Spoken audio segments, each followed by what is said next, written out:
Jake Ludington here at HP Discover, and I'm here with Doris Brown from the Graphic Solutions business at HP, and we've got a number of bottles here that look like they are custom printed. I'm going to get you drunk again.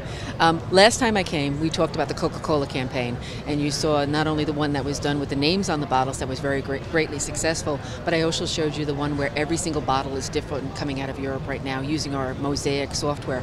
What I want to show you is two other applications of packaging for beverages that are really quite nice done. Iron Brew is a product out of Scotland and is considered the second most popular drink in Scotland, Scotch being number one, of course. Iron Brew is an orange drink. It's kind of like a Fanta, a little bit of a bubblegum chewing kind of flavor taste to it, and it's wildly popular.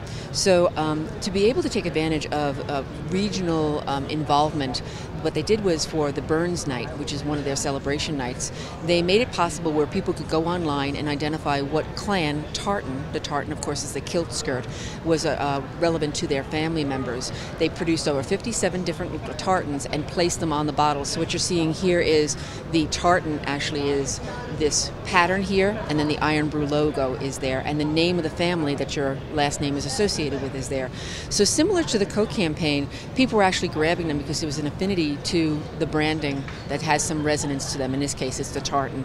So it's a very nice execution that was done out of Scotland and very popular, and they're continued right now. You can still go online and type in your family's last name. I think it's called Iron Brew Clan, and you can type in your last name and they give you the ability to download Facebook covers with the tartans and also profile headshots with the tartans branded, and you can even print out your own labels and place them on bottles if you're unable to get the product. Now in the United States this is not available, but a really nice execution of how personalized or variable digital print can really be effective for small promotions within a region. The second example I brought you, Southwest Wines is a company that services beverages, alcoholic beverages, out of the southwest region of the United States, Texas, New Mexico. And they're known for their Chardonnay. Their demographic is the young people from 20 to 32 seem to really go to their Chardonnay product. But they had another 5 wines that no one was tasting, and they wanted to be able to get people to grab other products off the shelf. So rather than dealing with a 3x3 inch label and having to do all your marketing on that small piece of real estate, they decided to go with a shrink wrap capability where the whole bottle is totally covered in a shrink capability material and graphics are placed upon them. They then went one step further and they found a regional artist who was very well known for the Day of the Dead art, or La Katrina, and had the artist do a series of artwork that would be placed on each bottle. What happened was, number one, when it went into the stores, everybody saw the bottles and said, this is beautiful. And they were no longer just picking up one bottle off the shelf. They were now picking off the entire collection because they wanted to have the entire collection as a piece of art. And in doing so, they introduced that whole community of loyal buyers of the Chardonnay to the Merlots and the other products that they have.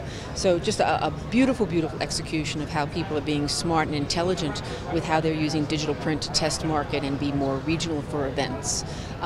Southwest Wines learned so much from this project that they have 3 other wine lines that they're doing this with, and their next line is called Vicious Vines, where they're taking cougars and predatory animals and placing images of the predatory animals that look almost 3-dimensional on the bottles, and they'll be making those available in the marketplace very shortly.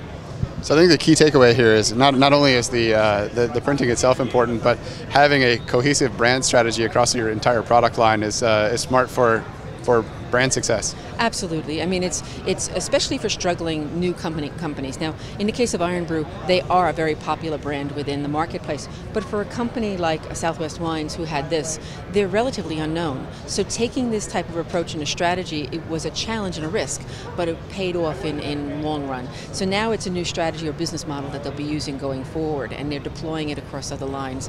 So I think that when I show you these stories, many times I show them to you because I think lessons can be learned by other companies and other brands. They have a similar type problem where one of their products is very well known, but their others aren't. Doing something like this might be a very creative way of getting people to try the product. And you can do short runs with digital print and test that concept in the marketplace. Very cool. Very cool. Well, thank you. It's great seeing you again. Yeah, good to see you. Thanks, Doris. Bye-bye.